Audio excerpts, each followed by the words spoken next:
celui d'un combat pour une Afrique souveraine, porté par des millions de Sénégalais et d'Africains qui veulent se départir de la tutelle, de toutes les tutelles, et construire un destin libre.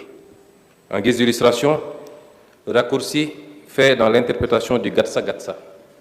Vous avez repris le terme, et la périphrase, je cite, grammaire politique du parti et de son leader, semble tenter de réduire les luttes des Sénégalais qui se sont dressés contre la tyrannie, l'oppression et l'injustice, et d'extirper la légitimité du processus révolutionnaire qui a abouti à la victoire électorale du 24 mars 2024.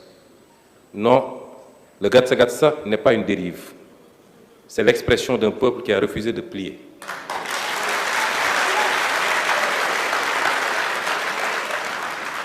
Et le slogan « La patrie ou la mort » n'est pas une menace. C'est l'écho des luttes panafricaines contre l'asservissement.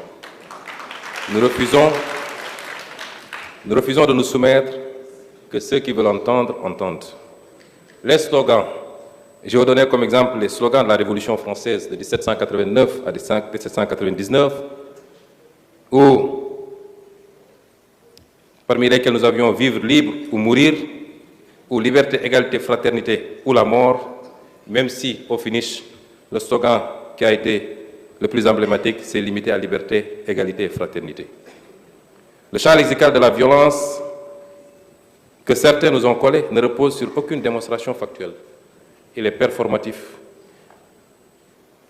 Il ne décrit pas, il suggère et insinue. On nous présente ce slogan comme une incitation à la désobéissance, mais on refuse de le lier à son héritage panafricain de résistance légitime et universelle. Celui de Kwame Nkrumah, de Thomas Sankara, de Lumumba, de Mamadou Dia, de Cheikh Anta Diop, et j'en passe. Et à la détermination et à la fermeté des peuples face à l'injustice. Nous avons été des acteurs politiques les plus pacifiques, ancrant notre action politique sur la réflexion et la production, jusqu'à ce qu'une cabale ait été montée pour nous réduire à néant.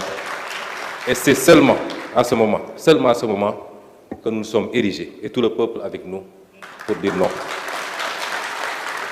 On réduit donc le slogan à une menace pour disqualifier la posture de résistance populaire.